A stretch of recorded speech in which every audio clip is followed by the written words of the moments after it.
नमस्कार दोस्तों, मुद्दों को साधारण रूप से उठाना एक राजनेता का परम कर्तव्य बनता है। और हमारे मध्य प्रदेश की राजधानी में बड़ी शर्मसार कर देने वाली घटना सामने आई है। भोपाल में 300 गौ माताओं की निर्दयता करके हत्या करना और मांस बिक्री का मामला सामने आया है। उसी को लेकर समाजवादी पार्टी के प्रदेश अध्यक्ष डॉक्टर श्री मनोज यादव जी आज हमारे स्टूडियो में मौजूद है। हम उनसे चर्चा करना चाहेंगे कि जब राजधानी की ये हालात है तो अन्य शहरों गाँव में क्या हालात होंगे गौ माता। सबसे पहले तो नमस्कार। नमस्कार। सबसे पहले तो आपको बहुत बहुत धन्यवाद कि आप लगातार गौ माता को लेकर मुद्दा उठा रहे हैं और मीडिया में आप अपनी बात रख रहे हैं। आज हमारे स्टूडियो में आप मौजूद है।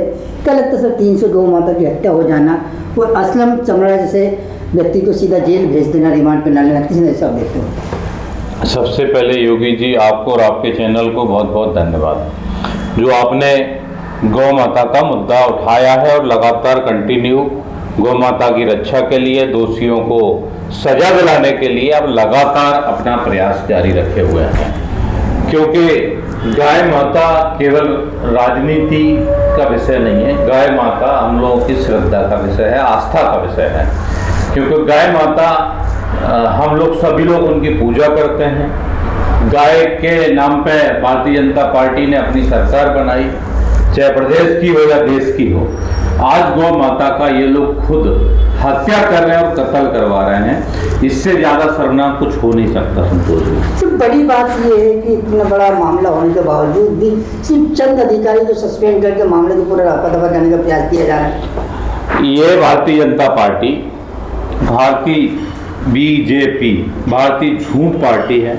हमेशा झूठ की नींव पे चलती है और इनका कथनी और करनी में बहुत बड़ा अंतर है। जैसे आप देखेंगे कि एक पुरानी कहावत है कि मुंह में राम और बगल में छुरी। तो भारतीय जनता पार्टी मुंह में तो राम लेके चलती है और बगल में छुरी लेके चलती है, जिससे गायों का कत्ल करवा रही है। सर, आम जनता के मन में सवाल निकल के आ रहा है कि छोटे छोटे मामले देखते उस पर जुलूस निकल जाता है, अपराधियों के उनके घर तोड़ दिए जाते हैं। तो इतना बड़ा संगीन मामले होने के बावजूद भी ना तो असलम चमड़े घर की या प्रॉपर्टी कोई सरकार छानबीन कर रही, ना कोई जुलूस निकाल रही। मैं वही बताना चाह रहा हूँ आपको कि इसमें अभी तक जो साक्ष्य पाए गए हैं उनमें आप देखेंगे कि सीसीटीवी फुटेज सार्वजनिक नहीं किए गए, उसको गायब कर दिया गया।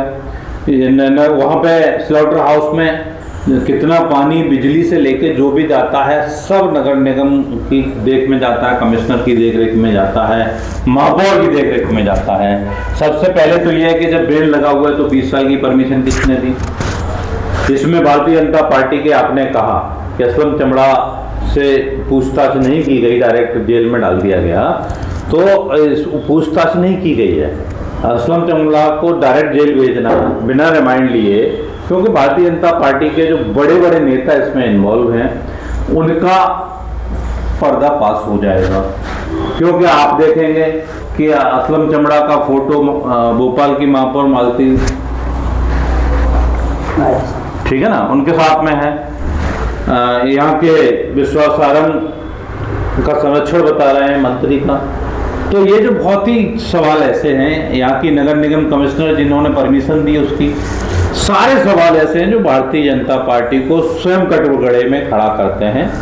लेकिन भारतीय जनता पार्टी अपने लोगों को हमेशा बचाना चाहती है, लोगों की मौतों पर राजनीति करते हैं और अभी गाय की हत्या पर राजनीति ये लोग कर रहे हैं। क्योंकि गाय की हत्या 300 गाय की इसी प्लॉट में पाई गई है जी। कब से कालाबाजारी इनकी चल रही है, याद है, आप देखेंगे हमारी गाय माता, आप उनकी संख्या देख लीजिए पिछले 1 साल के अंदर। हर गौशाला का परीक्षण करा लीजिए, जिन जिन रोडों पे, मोहल्ले, कॉलोनियों में गाय माता जो घूमती थी हमारी, पाई जाती थी, आज कहाँ गायब हो गई? आप देखेंगे तो मध्य प्रदेश से ही इन्होंने करोड़ों गायों को गायब कर दिया है। ये पूरे देश में यही काम कर रही है भारतीय जनता पार्टी। और जो गाय का नाम लेके और राम का नाम लेके, जैसे रावण साधु का वेश रखे आया था, राम का नाम लेके साधु का वेश रखा था और गाय हमारी सीता माता का अपहरण करके ले गया था। इसी तरह भारतीय जनता पार्टी के लोग, भारतीय जनता पार्टी के नेता, भारतीय जनता पार्टी के दबाव में जो अधिकारी काम कर रहे हैं, ये सब मिलके इसके राम के नाम पर सिर्फ जनता को धोखा दे रहे हैं। मैं मध्य प्रदेश की जनता से आग्रह करता हूं कि ये वही बहरूपिये हैं, जब भी जनता को ठगा गया है, किसी न किसी धर्म के नाम पे या राम के नाम पे ठगा जाता है। ये सत्ताधारी लोग अपनी भारतीय जनता पार्टी के केवल अपनी राजनीति को चमकाने का काम करते हैं और जनता को ठगने का काम करते हैं, जनता को गुमराह करने का काम करते हैं। क्योंकि यदि आप देखेंगे तो जो गाय काटी गई हैं, 26.5 टन मांस पकड़ा गया है, 300 से अधिक गायों का मांस है। वो लैब टेस्ट रिपोर्ट मथुरा से आई है, लैब से। उसके बाद FIR की गई, उसमें पुष्टि हुई कि ये गाय का मांस है। लेकिन जब गाय का मांस नहीं था तो आपने रिपोर्ट में क्यों लिखा? वो तो लैब टेस्ट के बाद आया है ना, उसको आप रफा दफा क्यों कर रहे हैं? और बीच बीच में बयान आ जाता है आपका कि हम इसको जो है ना जांच करा रहे हैं या दोषियों को कार्रवाई देंगे। मोहन जी, आप भी यदुवंशी हो और अभी गोवर्धन पूजा आपने कराई थी, गाय के लिए गौशाला में आपने पैसे बढ़ाने का काम किया था। लेकिन क्या ऐसे भ्रष्टाचारियों को, लोगों को इससे बड़ा पाप कुछ नहीं होगा? अगर ऐसे लोगों को सजा नहीं दी तो आपको सजा मिलेगी।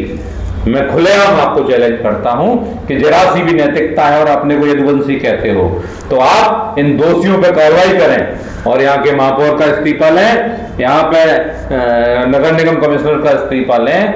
जबकि भाजपा और कांग्रेस दोनों के पार्षद कह चुके हैं कि ये गलत हो रहा है, गलत हुआ है। आप यहाँ के जो अधिकारी है, दोषी हैं, उन पर कार्रवाई कीजिए।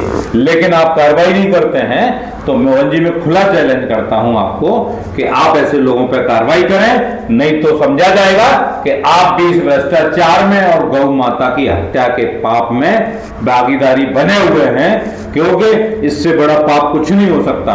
और मैं एक दोहा जो है हमारे सभी जो शास्त्र हैं उनमें लिखा हुआ है, चाहे गीता हो रामायण हो, कि जो जैसी करनी और वैसी भरनी जो होती है, कि जो लोग ऐसा पाप करेंगे उसके लिए भोगना पड़ेगा।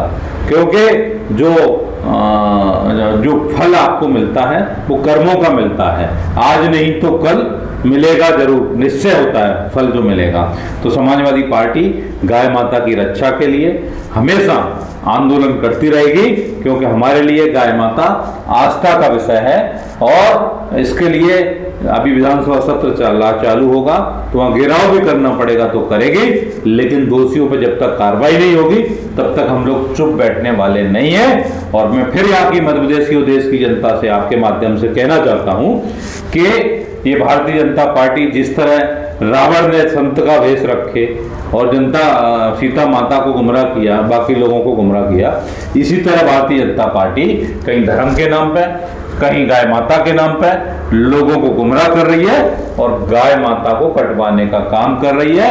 तो यहाँ की जनता सतर्क हो जाए और ऐसे पापियों को सजा दिलाने का काम करे, क्योंकि यहाँ ही नहीं पूरे देश में ये लोग गाय को कटवाने का काम करते हैं। जब यहाँ पे गाय की नाम पर राजनीति करते हैं, नॉर्थ ईस्ट में जाएंगे तो वहां कहते हैं कि आप गाय का मांस खा सकते हैं, वही भारतीय जनता पार्टी के मैनिफेस्टो में आता है। ये कितना बड़ा पाप ये लोग कर रहे हैं। इनका भारतीय जनता पार्टी का पूर्व विधायक मेरठ का जो संगीत सोम, जो उसकी कई कंपनियां हैं बीफ एक्सपोर्ट की, जो वहां हमारे अतुल प्रधान जो विधायक हैं तो उस लड़ाई को लड़ रहे हैं, उन्होंने भी इनका पर्दाफाश किया है। तो सारे भारतीय जनता पार्टी के नेता और इनके कार्यकर्ता इसमें लिप्त हैं। तो एक चीज और है इसमें संतोष जी, कि जो ठेकेदार बनते हैं मोहन भागवत, जिन्होंने हर चीज पे अपना ज्ञान देते हैं, क्या गौ माता के विषय में आज तक कोई इनका बयान आया? क्यों नहीं आया? अभी 50 जानें इन्होंने ले ली, 25 छिंदवाड़ा में बच्चों की, निर्दोष बच्चों की जान भारतीय जनता पार्टी ने हत्या करवा दी और 25 से ज्यादा इंदौर में हत्याएं करवा दी। इस पर भी कोई बयान नहीं आया। तो ये सिर्फ लाशों पे भारतीय जनता पार्टी राजनीति कर रही है। मोहन भागवत जी क्यों चुप बैठे हैं? आप एक बयान तो दे दीजिए दोषियों पर कार्रवाई करवाने के लिए। मेरा आपसे भी सवाल, बड़ा सवाल था, 300 गौ माता कहाँ से आई, कैसे भोपाल पहुंची, अभी तक स्पष्ट नहीं हो पाया। समाजवादी पार्टी लगातार इस मुद्दे को उठा रही है। समाजवादी पार्टी के प्रदेश अध्यक्ष डॉक्टर मनोज यादव ने कहा कि गौ माता की रक्षा के लिए हम सदैव तत्पर रहेंगे, विधानसभा का घेराव करेंगे, हर जिले में प्रदर्शन करेंगे, लेकिन गौ माता के हत्यारों को हम चेहरा बेनकाब करके रहेंगे, चाहे कोई भी हो, चाहे प्रदेश का मुख्यमंत्री क्यों ना हो। हम उनका भी चेहरा अगर इस गौ माता की हत्या में लिप्त होगा तो सामने लाएंगे। और लगातार गौ माता के लिए हम संघर्ष करेंगे। तो दोस्तों, वक्त है जागने का, क्योंकि इससे बड़ी दुर्घटना अब हमारे देश में शायद ही हो। और जिस बड़ा सवाल डॉक्टर मनोज यादव जी का मोहन भागवत जी से कि आप हिंदू तत्व की बात करते हो, लेकिन जब हिंदू मुद्दा आता है तो खामोश क्यों हो जाते हो। वास्तव में सबसे बड़ा मुद्दा गौ माता का है। इस पे को आगे आना चाहिए और दोषियों पर कार्रवाई करना चाहिए। नमस्कार।